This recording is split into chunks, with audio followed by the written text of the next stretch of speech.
Pendant plus de 70 ans, les corps des principaux hiérarques nazis furent cachés, enterrés sans nom, exhumés en secret ou réduits en cendres pour empêcher toute forme de vénération publique.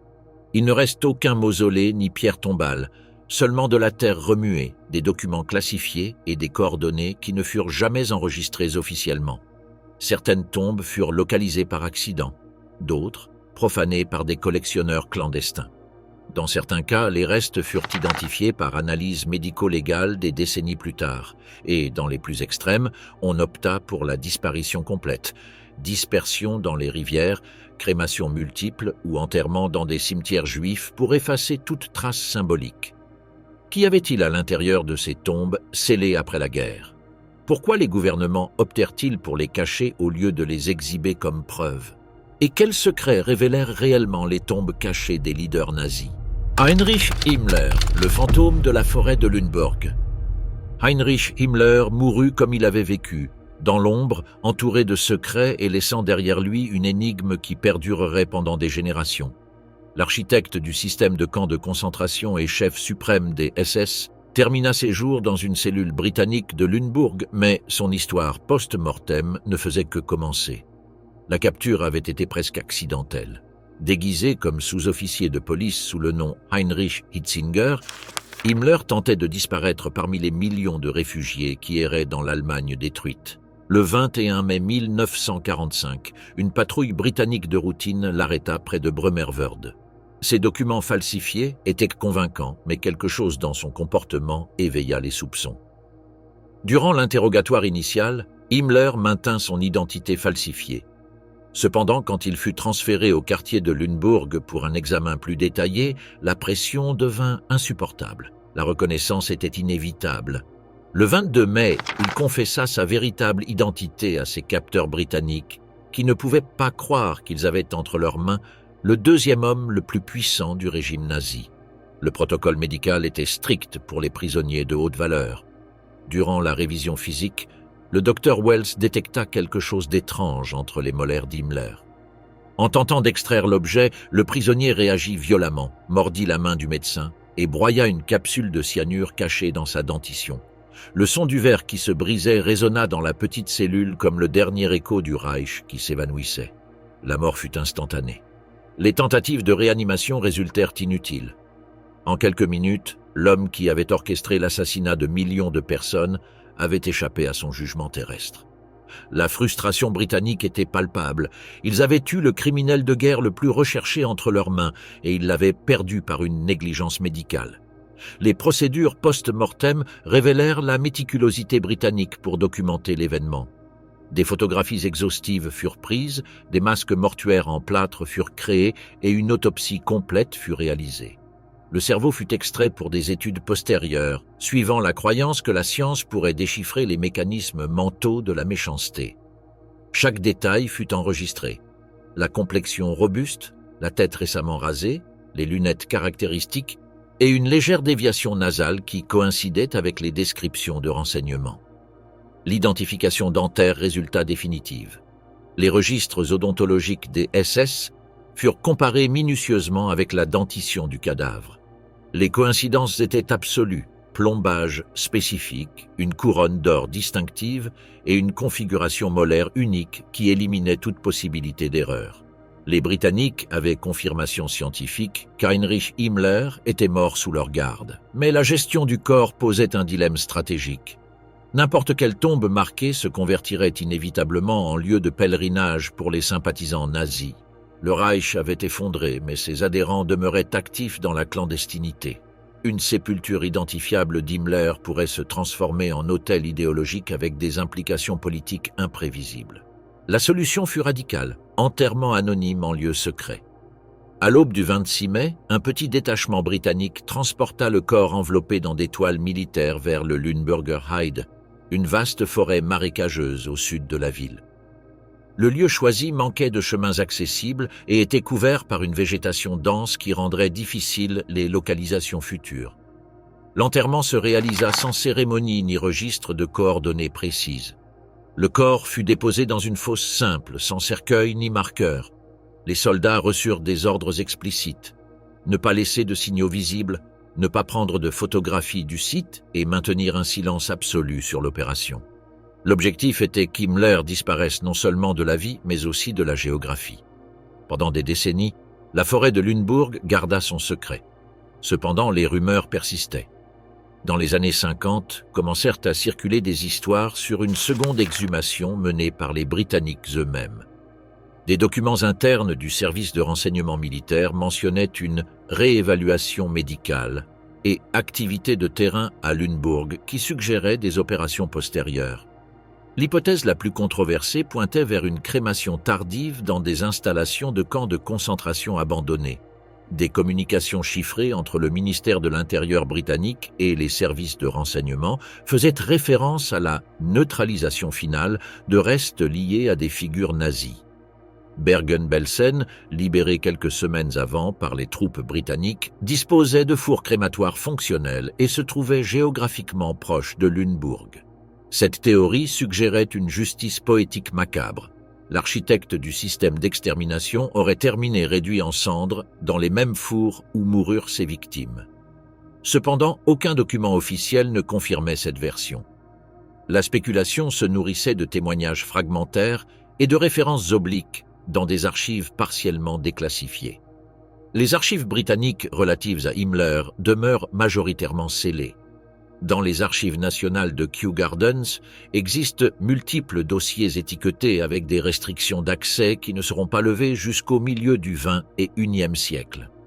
Les documents les plus sensibles incluent correspondances de haut niveau entre ministères, rapports de renseignements détaillés et, présumément, les coordonnées exactes de l'enterrement original. Les chercheurs autorisés qui ont accédé partiellement à ces archives confirment l'existence d'une coordination sophistiquée entre multiples agences britanniques. La gestion du corps d'Himmler ne fut pas une décision improvisée, mais une opération planifiée qui impliquait des considérations de sécurité nationale à long terme. Aujourd'hui, plus de 70 ans après, Heinrich Himmler demeure comme le fantôme de la forêt de Lüneburg. Son corps repose quelque part indéterminé de la géographie allemande, absorbé par la terre sans nom ni pierre tombale. Les secrets de sa localisation finale sont protégés par le temps et la classification gouvernementale, convertissant l'architecte de la terreur nazie en une énigme médico-légale qui défie tant les historiens que les chercheurs. Rudolf Hess, le long chemin vers la mer. 4 décennies de prison ne préparèrent pas les autorités allemandes à ce qui viendrait après la mort de Rudolf Hess.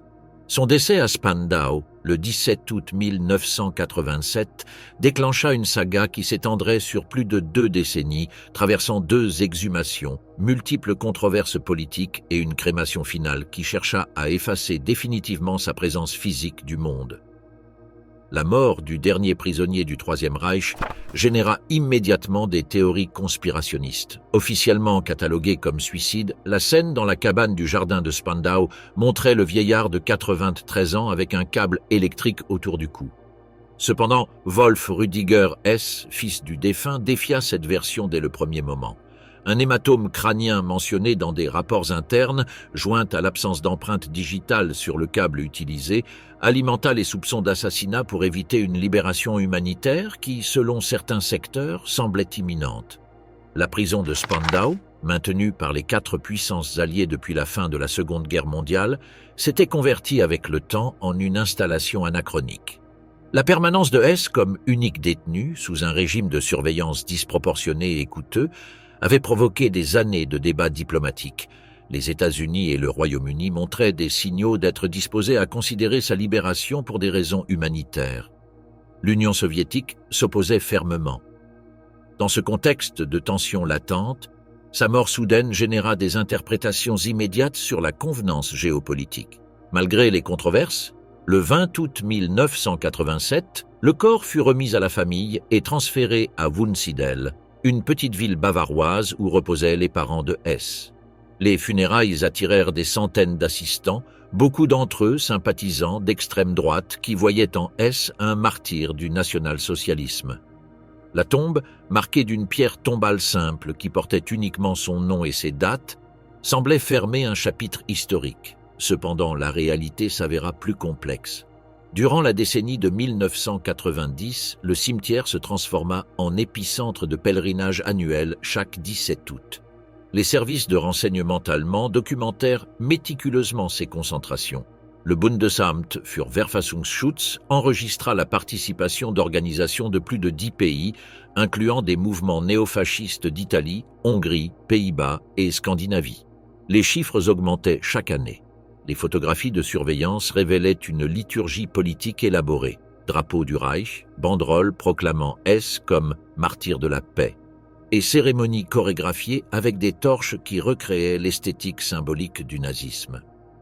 Le point culminant survint en 2005, quand une manifestation clandestine réunit plus de 6000 participants dans une opération logistique coordonnée internationalement. Se déployèrent des trains spéciaux, des marches chronométrées et des transmissions par radio interne. Wunsiedel, une communauté de seulement 10 000 habitants, voyait ses étés dominés par des tensions politiques, présence de presse étrangère et déploiements policiers massifs. Les résidents exprimèrent frustration par la conversion involontaire de leur ville en symbole de l'activisme néo-nazi européen.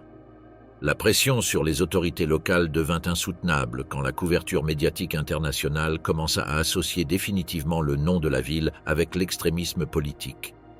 En 2011, après des négociations confidentielles entre la famille Hess, la paroisse luthérienne propriétaire du cimetière et le gouvernement bavarois, une mesure drastique fut autorisée. L'exhumation s'exécuta en secret durant la nuit du 20 juillet, sous garde policière et sans notification médiatique préalable. Une équipe médico-légale spécialisée extrait des restes qui, après plus de 2 décennies enterrés, étaient significativement décomposés mais avec structure osseuse reconnaissable. Des échantillons photographiques furent pris, des registres médicaux furent vérifiés et un rapport fut élaboré qui confirmait l'identité du défunt. La crémation suivit immédiatement. Le transfert à un crématorium proche et l'incinération se complétèrent avant l'aube, suivant des protocoles spécifiques pour les cas politiquement sensibles. On évita tout type de documentation visuelle de la procédure et il fut disposé que seul participe le personnel préalablement approuvé par le ministère de l'Intérieur. Mais la décision cruciale concernait le destin des cendres. Elles furent transportées à la mer Baltique et dispersées en eaux internationales, en une localisation qui ne fut jamais révélée publiquement. Le choix de la mer comme destination finale répondait à des considérations stratégiques précises.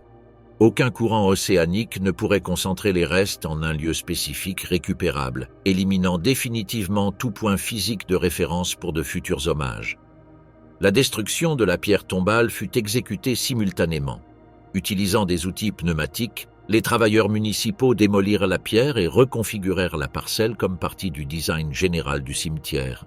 En quelques heures, l'espace avait été effacé du paysage visuel et symbolique. La famille Hess émit un communiqué laconique exprimant la conformité avec les mesures.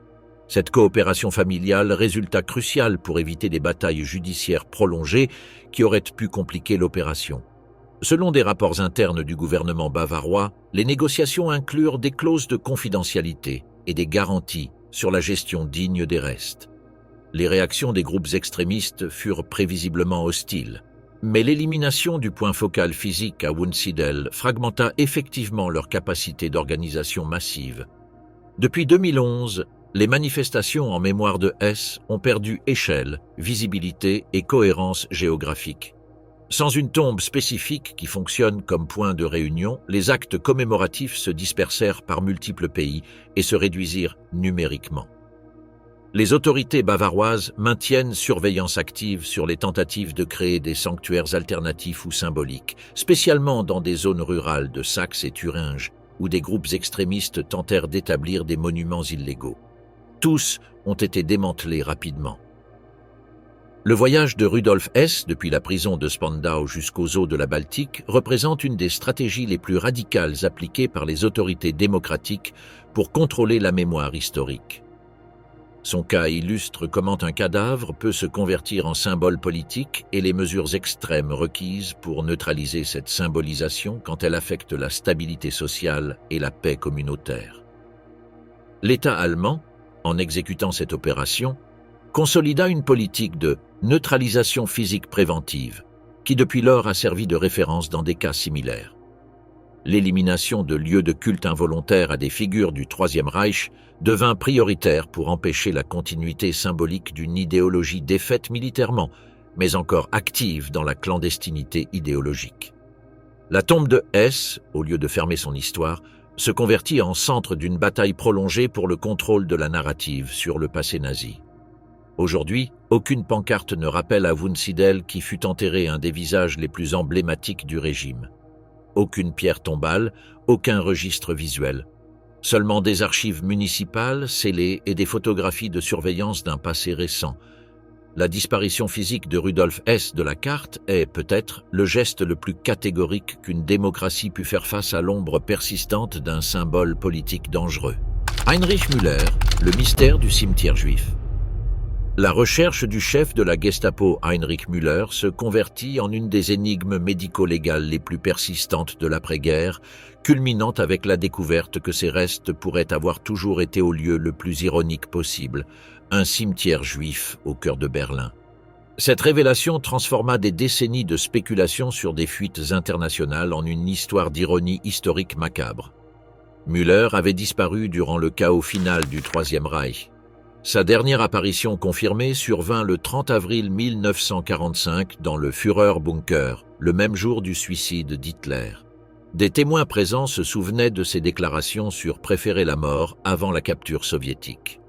Depuis ce moment, sa trace se volatilisa complètement, le transformant en figure spectrale qui alimenta des théories d'évasion vers l'Amérique du Sud, suicide dissimulé ou même collaboration secrète avec des services de renseignement occidentaux durant les premières années de la guerre froide. À la différence d'autres hiérarques nazis dont le destin fut rapidement documenté et résolu par des captures, procès ou découvertes médico-légales, Heinrich Müller se convertit en une présence spéculative qui généra des centaines de rapports d'observations fausses. Pendant des décennies, la CIA, le Mossad et les services européens destinèrent des équipes entières à suivre des pistes fragmentaires en Argentine, Chili, Paraguay et même le Moyen-Orient. Se compilèrent des témoignages contradictoires, se croisèrent des photographies floues et s'analysèrent des rapports de douane sans qu'il ne se produise jamais d'évidence physique vérifiable. Aucune de ces opérations ne résulta en découverte concluante. Le premier registre officiel de sa mort apparut, ironiquement, quelques mois après la fin de la guerre. Dans les archives civiles du district de Mitte, à Berlin, figurait un certificat de décès qui affirmait qu'Heinrich Müller avait été trouvé mort dans les environs du ministère de l'Aviation du Reich, encore vêtu d'uniforme de général des SS et portant des documents d'identification valides. Cependant, cette documentation précoce ne fut pas accompagnée par aucune procédure médico-légale rigoureuse. Il n'y eut pas d'autopsie, photographie ni prise d'empreinte digitale. Il fut enregistré comme un cadavre de plus parmi les milliers qui apparaissaient quotidiennement dans la ville détruite. Le Berlin de 1945 était un scénario d'effondrement humanitaire. Parmi les décombres d'édifices, stations et bunkers bombardés, des milliers de corps sans identifier s'accumulaient quotidiennement. L'enregistrement de mort de Müller fut traité sans attention spéciale.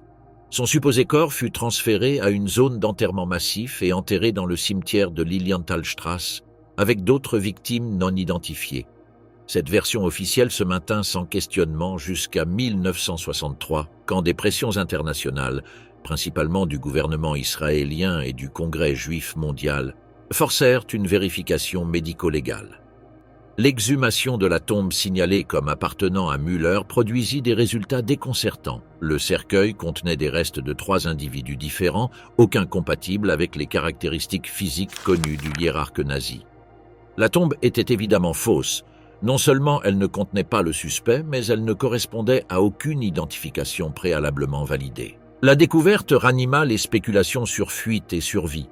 Si Müller n'était pas enterré où les registres officiels indiquaient, les possibilités qu'il eût échappé acquéraient crédibilité renouvelée. Les agences de renseignement internationales intensifièrent des recherches qui s'étendirent pendant au moins 2 décennies de plus, avec des opérations de terrain en Amérique latine, contacts avec des exilés nazis et suivis de présumés réseaux de protection. Aucune de ces nouvelles lignes d'investigation ne produisit de résultats vérifiables. La résolution de l'énigme commença à s'esquisser en 2013 grâce au travail de l'historien Johannes Tuchel, directeur du Mémorial de la résistance allemande. Sa recherche systématique dans des archives civiles et registres de décès de Berlin révéla documentation qui était demeurée inaperçue pendant des décennies. Un de ces documents décrivait l'inhumation en été de 1945 d'un général SS non identifié dans l'ancien cimetière juif de Groß-Hamburger Straße, en plein quartier de Mitte. Le cimetière juif avait été fermé officiellement par le régime nazi en 1943, mais fut réutilisé comme site d'enterrement durant les dernières semaines du conflit, quand les cimetières traditionnels se virent débordés.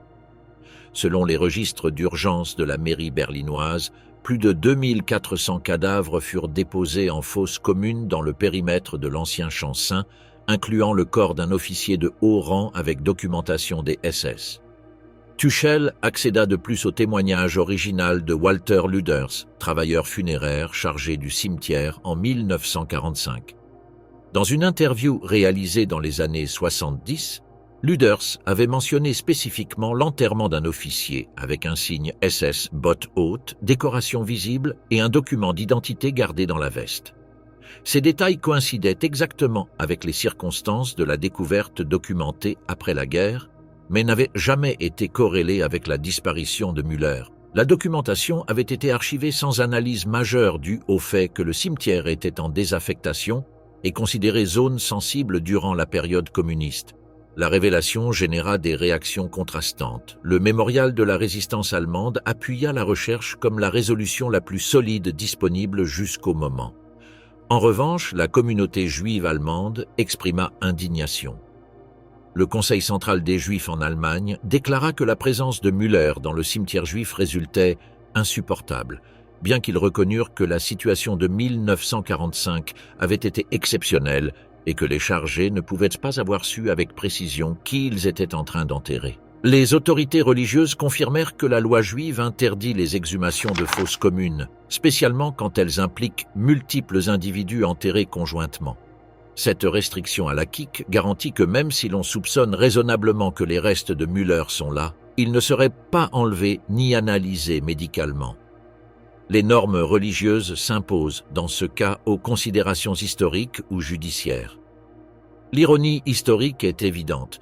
L'homme qui avait coordonné personnellement des déportations massives de Juifs vers des camps d'extermination pourrait être en train de reposer dans le même cimetière profané par ordre de son propre bureau. L'espace que son organisation tenta d'éradiquer de la carte juive de Berlin se serait converti involontairement en son lieu de repos final. Un lieu qui représente la mémoire des victimes pourrait, par accident, abriter aussi le bourreau. Cependant, le manque de vérification médico-légale directe maintient des éléments d'incertitude. L'identification se base sur des corrélations documentaires, mais n'a pas été appuyée par analyse physique de restes. La fosse commune en question contient des milliers de cadavres décomposés sans possibilité d'excavation sélective, et les restrictions religieuses empêchent que se réalisent des études scientifiques.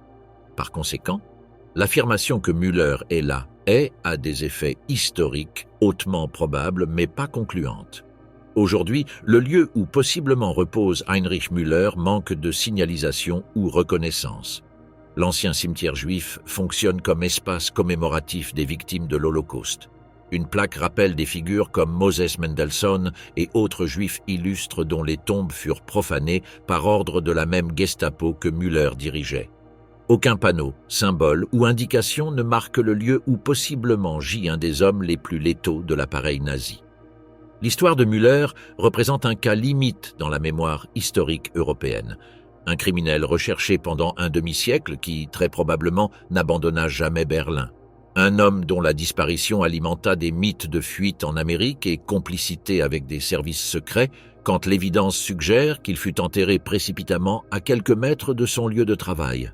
Sa tombe n'a pas de nom, mais son ombre parcourt encore les archives. Joseph Mengele, le laboratoire médico-légal au Brésil.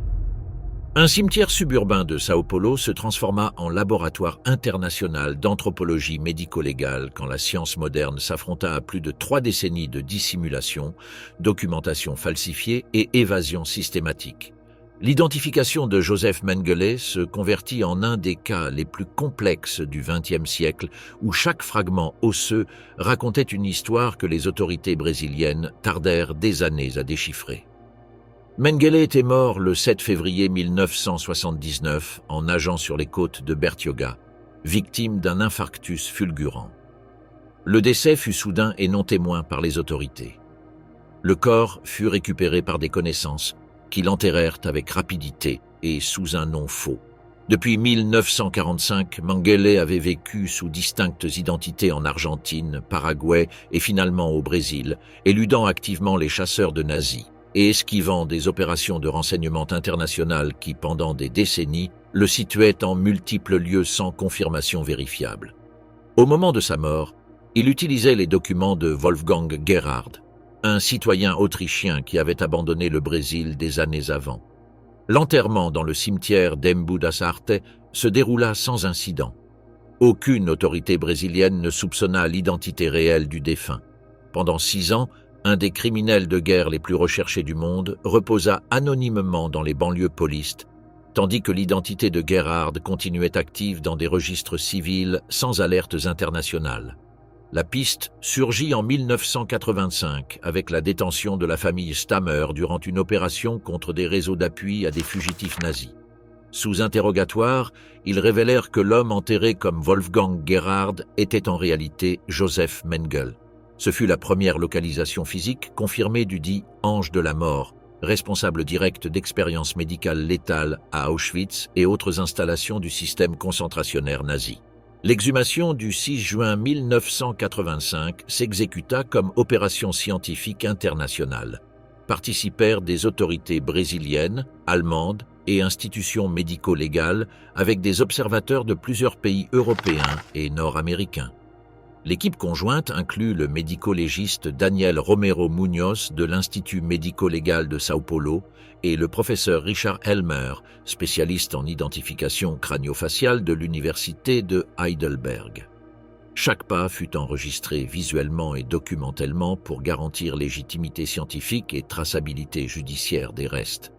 L'état de conservation dépassa les attentes initiales. Bien que les tissus mous se fussent décomposés complètement dus aux conditions du terrain et aux années écoulées, la structure osseuse demeurait intègre. Le crâne, le bassin et les os longs montraient un degré d'intégrité suffisant pour permettre des analyses détaillées. Se extrayèrent les pièces principales et furent transférées sous garde à des laboratoires spécialisés à Sao Paulo et postérieurement à des installations scientifiques en Allemagne. La première évidence pertinente surgit de l'analyse de fractures anciennes. Le squelette présentait une lésion consolidée dans le bassin gauche qui coïncidait exactement avec une fracture subie par Mengele durant un accident de motocyclette à Auschwitz. Les registres médicaux du camp, conservés dans des archives du Troisième Reich, décrivaient avec précision la nature de la lésion, sa localisation anatomique et le temps de récupération estimé, ce qui permit une corrélation directe entre os et documents. Des lésions additionnelles fortifièrent l'hypothèse. Le fémur gauche montrait des signes évidents d'ostéomyélite chronique, une infection osseuse dégénérative qui avait été rapportée dans des documents médicaux historiques de Mengele. Cette pathologie laissait des marques très spécifiques sur la surface osseuse et coïncidait avec des descriptions contemporaines de douleurs récurrentes que le médecin nazi rapportait à ses proches. L'analyse dentaire fournit évidence concluante additionnelle. Les restes dentaires exhument. L'analyse dentaire fournit évidence concluante additionnelle. Les restes dentaires exhumés présentaient une série de plombages spécifiques, extraction préalable et une configuration molaire distinctive qui coïncidaient avec les fiches odontologiques archivées par les SS. Une brèche caractéristique entre les incisives frontales, visible en plusieurs photographies historiques, était aussi présente dans le crâne trouvé, renforçant l'identification visuelle. La technique la plus innovatrice appliquée fut la superposition crânienne informatisée, développée par Richard Elmer.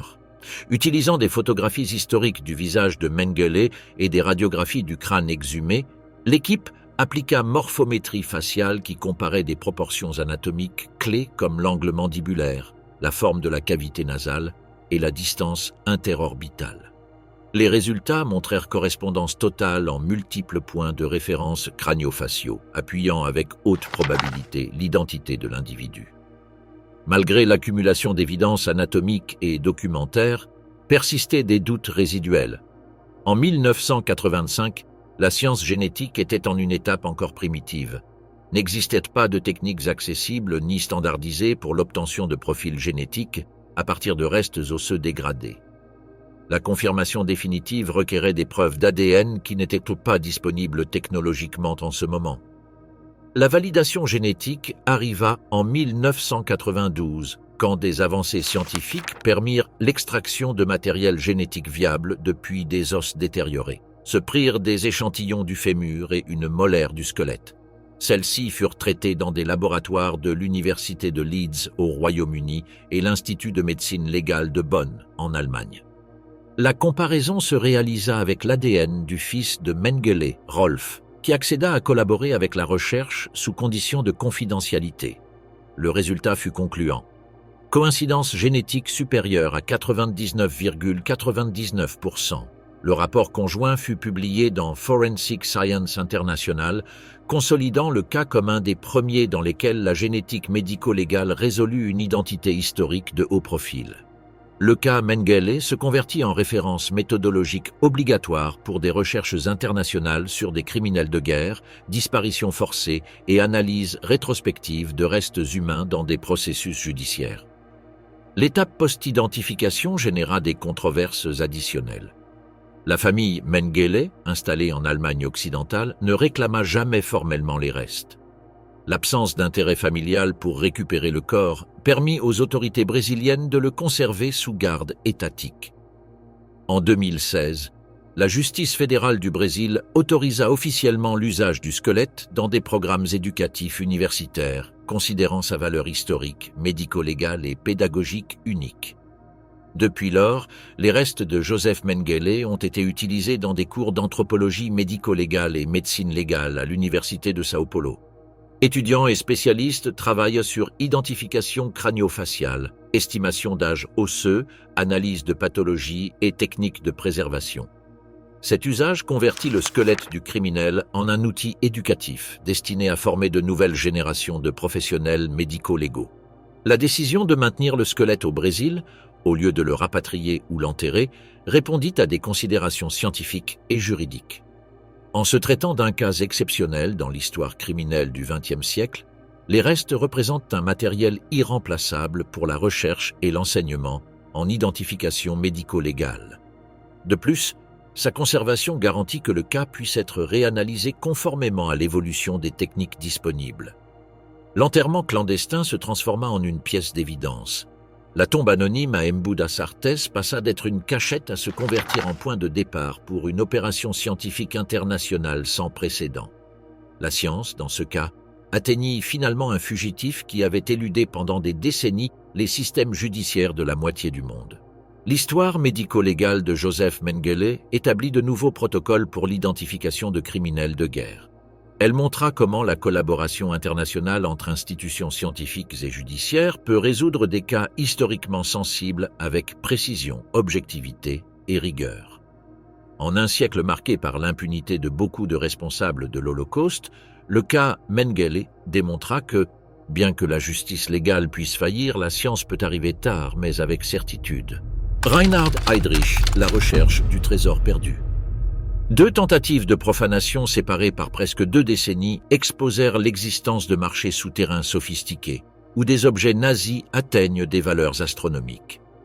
La tombe de Reinhard Heydrich se convertit en objectif d'expéditions clandestines qui révélèrent des réseaux internationaux de collectionneurs disposés à violer des sépultures pour obtenir des reliques du Troisième Reich.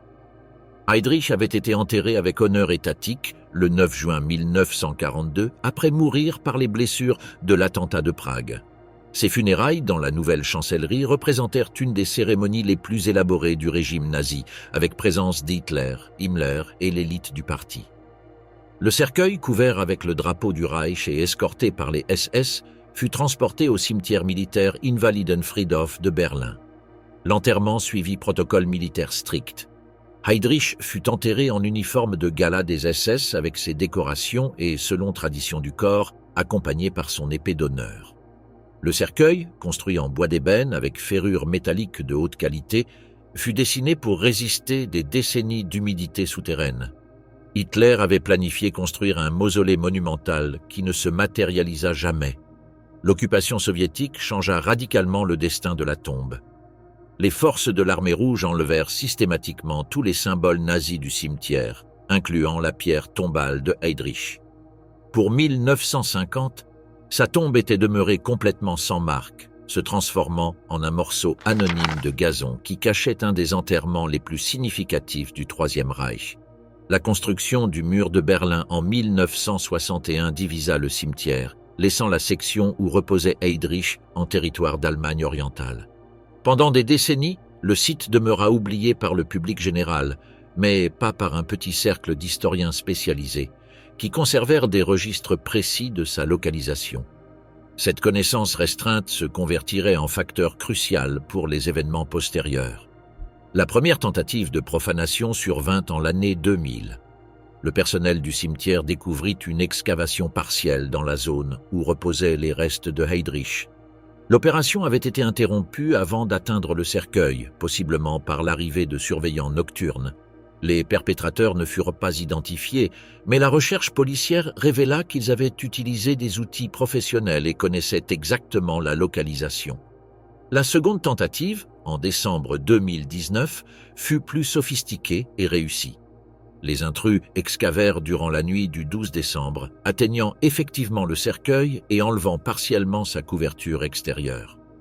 Un employé du cimetière découvrit la profanation le matin suivant, alertant immédiatement les autorités.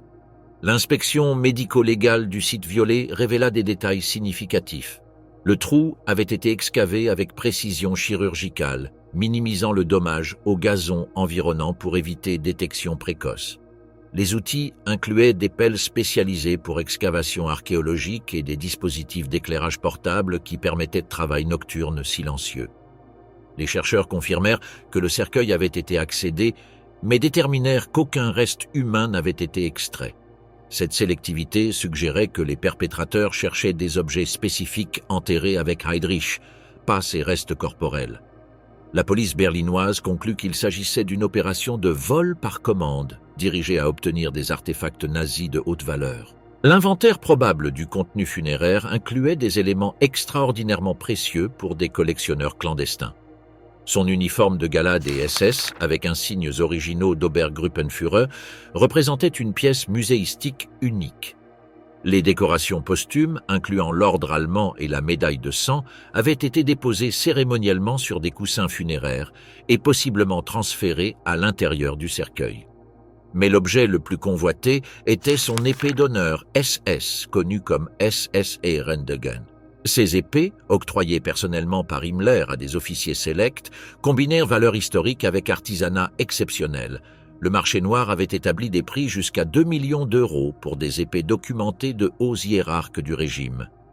Une théorie particulièrement intrigante suggérait que l'épée enterrée avec Heydrich n'était pas la sienne propre, mais celle d'Heinrich Himmler. Selon cette hypothèse, Himmler aurait échangé son épée personnelle avec celle de Heydrich comme geste final de respect et loyauté.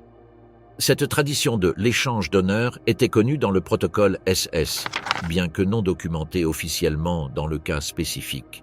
L'épée d'Himmler présentait des caractéristiques distinctives: poignée d'ivoire blanc au lieu de noir standard, gravure personnalisée avec des runes spécifiques et ferrure d'argent avec pureté supérieure. Si effectivement elle avait été déposée dans la tombe de Heydrich, sa valeur pour des collectionneurs aurait atteint des chiffres astronomiques. Aucune de ces épées n'a été vue depuis la fin de la guerre. L'analyse de renseignements sur les tentatives de profanation révéla des connexions avec des réseaux internationaux de trafic d'antiquités. Ces organisations opéraient moyennant catalogue par commande où des clients fortunés sollicitaient des objets spécifiques, finançant postérieurement les opérations nécessaires pour les obtenir. La tombe de Heydrich avait apparemment intégré un de ces catalogues clandestins. La recherche policière identifia des liens avec des cas similaires en d'autres pays européens. Des tombes d'officiers nazis en Autriche, France et Pologne avaient été violées suivant des patrons opératifs similaires. Excavation nocturne professionnelle, recherche sélective d'objets et absence de perturbations à des restes humains. Cette systématisation suggérait des organisations spécialisées en archéologie criminelle. Après l'incident de 2019, les autorités allemandes implémentèrent des mesures de sécurité additionnelles. Des systèmes de senseurs souterrains furent installés dans des zones sensibles, des caméras de surveillance nocturne couvrirent des secteurs préalablement non monitorés et des patrouilles de sécurité augmentèrent leur fréquence de ronde. Cependant, la tombe de Heydrich demeure sans marquage officiel.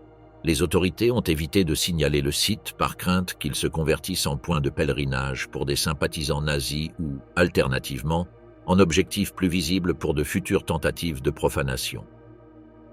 Cette politique de invisibilisation maintient Heydrich en un limbe géographique où il existe physiquement mais demeure officiellement absent.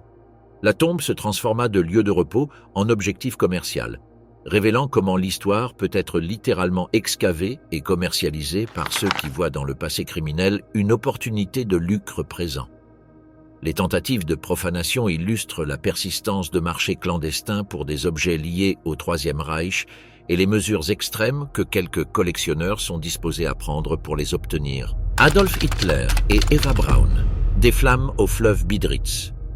Une opération de dissimulation qui traversa 25 ans et multiples exhumations soviétiques culmina en une crémation finale destinée pour éliminer pour toujours tout vestige physique du leader du Troisième Reich. L'histoire des restes d'Adolf Hitler et Eva Braun révèle la complexité géopolitique qui entoura même leurs cadavres durant les décennies de la guerre froide. Le 30 avril 1945, après le double suicide dans le Führerbunker, Otto Gunsch et Heinz Ling exécutèrent les ordres préalables de crémation dans le jardin de la chancellerie. Approximativement 180 litres d'essence alimentèrent le feu, mais les conditions à l'air libre empêchèrent une incinération complète. Les corps demeurèrent partiellement calcinés, avec des fragments osseux reconnaissables et des structures dentaires intactes qui se convertiraient en éléments clés pour l'identification postérieure. Les forces soviétiques du Smerch arrivèrent à la chancellerie entre le 2 et 4 mai. Staline avait converti la recherche des restes d'Hitler en priorité stratégique maximale, nécessitant évidence physique pour démentir des rumeurs d'évasion qui circulaient déjà par l'Europe. Le 5 mai, des soldats soviétiques déterrèrent des restes humains carbonisés près du lieu indiqué par des témoins allemands. La récupération initiale inclut 2 crânes partiellement détruits, une mandibule complète avec pont dental d'or et multiples fragments osseux. Le lieutenant-colonel Ivan Klimenko documenta méticuleusement chaque élément avant son transfert au centre d'analyse médico-légale à Buch.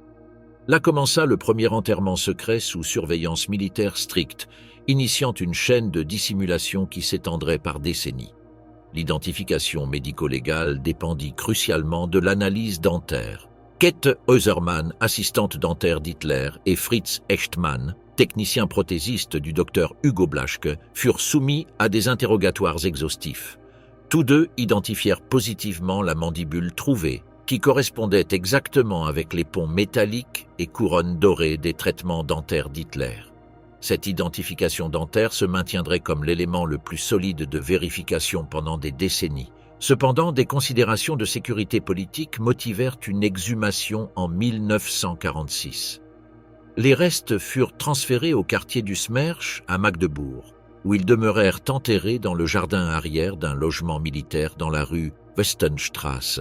Staline utilisa stratégiquement l'ambiguïté sur le destin d'Hitler pour générer incertitude dans les services de renseignement occidentaux, ne confirmant jamais officiellement que l'Union soviétique possédait les restes. Pendant plus de 2 décennies, les fragments osseux et dentaires demeurèrent à Magdebourg, tandis que la guerre froide s'intensifiait. L'existence des restes se maintint comme secret d'État, connu seulement par un cercle réduit d'officiers du KGB et personnel médical militaire. Cette politique de silence alimenta des théories d'évasion qui se prolongèrent jusqu'aux années 70.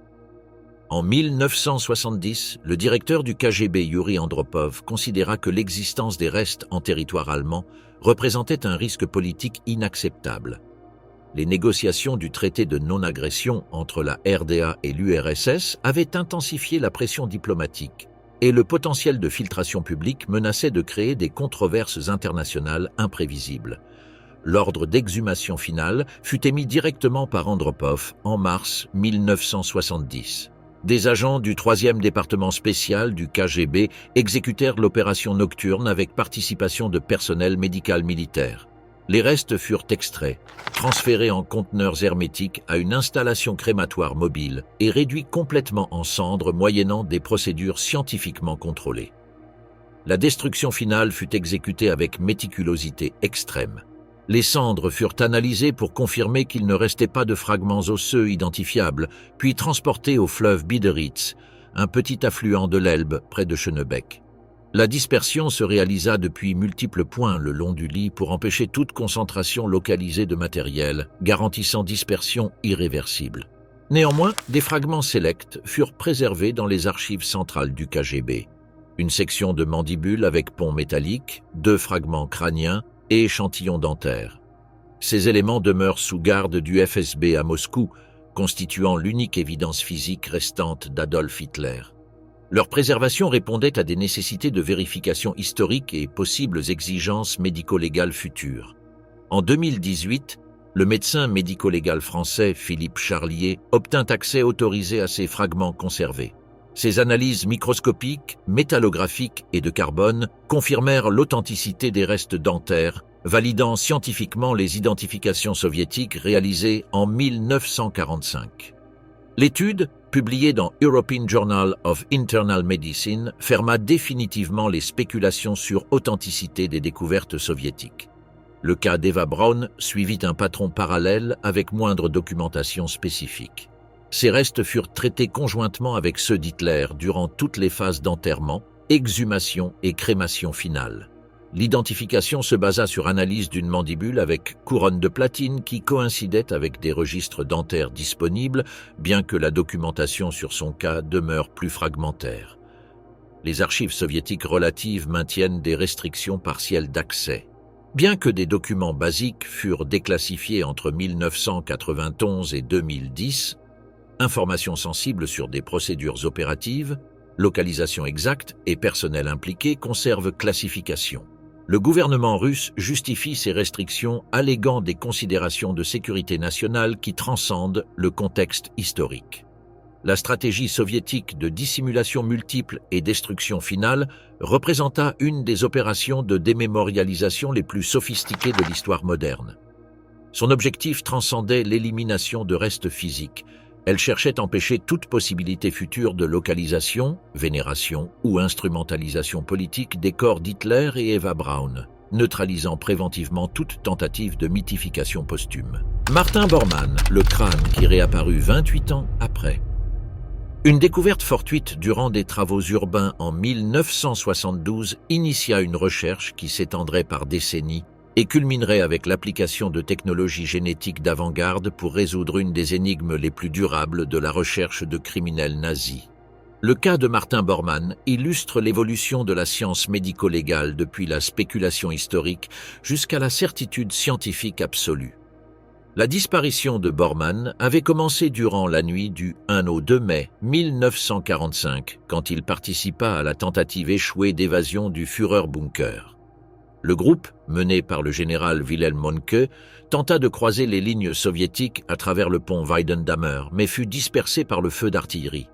Depuis ce moment, le destin de l'homme le plus puissant du Reich après Hitler se convertit en énigme persistante. Le témoignage le plus significatif provint d'Arthur Axmann, leader des jeunesses hitlériennes, qui déclara avoir vu 2 cadavres près de la station Lörter-Bahnhof, heures après l'évasion échouée. Selon Axmann, un des corps correspondait à Bormann et montrait des signes d'empoisonnement par cyanure, mis en évidence par des résidus blancs autour de la bouche. Cependant, ce témoignage manqua de vérification indépendante pendant des décennies. Bormann se transforma en le fugitif nazi le plus recherché, alimentant au moins 17 rapports de renseignement qui affirmaient le localiser en Argentine, Chili ou Paraguay. La CIA dépensa des ressources significatives en opérations de suivi qui s'étendirent jusqu'au milieu des années 60. Des documents du BND allemand révélèrent qu'entre 1955 et 1964 s'investirent des fonds substantiels en recherche sud-américaine, toutes sans résultat vérifiable. Le mystère commença à se résoudre le 7 décembre 1972, quand des ouvriers de l'entreprise Gazag réalisaient des excavations pour infrastructures urbaines près du pont de la station à Berlin. À 1,2 m de profondeur, ils découvrirent des restes humains joints avec des fragments d'uniformes et matériel dental. La localisation coïncidait exactement avec des déclarations préalables d'Albert Krumno, employé postal, qui avait affirmé enterrer 2 corps sous ordre soviétique le 8 mai 1945. Le docteur Wolfgang Eisenmenger de l'Institut de médecine médico-légale de Berlin détermina qu'un des squelettes correspondait à un mâle adulte entre 45 et 55 ans, avec ostéophytes vertébraux et traitements dentaires caractéristiques de la décennie de 1930. La mandibule supérieure montrait une prothèse partielle métallique et couronne qui coïncidait avec l'historique dental connu de Bormann. Un élément crucial fut la découverte de fragments de verre bleu incrustés dans les maxillaires, consistant avec l'explosion de capsules de cyanure de potassium. Cette évidence appuyait le témoignage d'Axmann sur empoisonnement et fournissait explication plausible pour la mort durant l'évasion du bunker. Cependant, l'identification basée uniquement sur analyse dentaire et circonstancielle ne satisfit pas les standards scientifiques modernes. Pendant presque 3 décennies, les restes demeurèrent classifiés comme probablement appartenant à Martin Bormann sans confirmation définitive. Le manque de technologie génétique avancée empêchait vérification concluante d'identité, maintenant le cas en limbe médico-légale qui alimentait spéculation continue sur survie et fuite. Le développement de techniques d'ADN mitochondrial dans les années 90 ouvrit des possibilités révolutionnaires. En 1998, l'Institut de médecine médico-légale de Munich, collaborant avec le département de criminalistique de Bavière et l'Université de Munich, appliqua des méthodes génétiques de dernière génération développées spécifiquement pour matériel biologique détérioré. Les échantillons furent extraits du fémur et une molaire bien conservée, traitée par des spécialistes en ADN ancien qui avaient perfectionné des protocoles pour matériel génétique dégradé. La comparaison se réalisa avec ADN mitochondrial d'une parente maternelle vivante de Bormann, dont l'identité fut protégée pour raisons légales et de privacité familiale. Les résultats éliminèrent tout doute, coïncidence de 99,998% en marqueurs mitochondriaux, fournissant certitude scientifique catégorique sur l'identité du squelette. Le rapport médico-légal fut communiqué officiellement au Bundestag allemand et considérait la fermeture définitive du cas depuis perspective tant légale que scientifique. Malgré l'évidence génétique concluante, persistèrent des théories sur dissimulation délibérée de sa mort. L'ex-espion soviétique Pavel Sudoplatov affirma dans ses mémoires que Staline avait décidé maintenir vivant Bormann en rapport public pour générer incertitude en services de renseignement occidentaux. Cette stratégie de désinformation aurait alimenté des recherches infructueuses qui déviaient des ressources d'investigation plus productives. Après la confirmation génétique, les autorités allemandes affrontèrent des décisions sur la gestion finale des restes. Considérant le potentiel d'instrumentalisation politique et l'absence de réclamation familiale, on opta pour crémation et inhumation en localisation non divulguée. Selon acte du ministère de l'Intérieur de Bavière, le corps fut incinéré en 1999 et les cendres enterrées en un site secret dans le périmètre de Munich. La famille Bormann ne participa pas publiquement dans les procédures d'identification ou disposition finale. Cette absence de réclamation familiale permit à l'État allemand d'agir conforme à législation funéraire standard, évitant des complications légales qui auraient pu surgir avec participation de descendants intéressés à récupérer les restes. La découverte fortuite de 1972 et la confirmation scientifique de 1998 fermèrent définitivement une des énigmes les plus durables de la recherche de criminels nazis. Le cas établit des précédents importants pour l'application d'analyses génétiques en recherches historiques, avec techniques postérieurement utilisées en cas de droits humains et identification de victimes de conflits. Bormann représente l'évolution de la recherche criminelle durant la seconde moitié du XXe siècle, depuis des méthodes traditionnelles basées en témoignages et évidences circonstancielles jusqu'à des techniques médico-légales modernes capables de fournir des identifications catégoriques. Son cas marque la transition entre l'ère de spéculation historique et l'ère de certitude scientifique en la résolution de crimes du passé, démontrant que même les mystères les plus persistants peuvent être résolus quand la technologie atteint la sophistication nécessaire.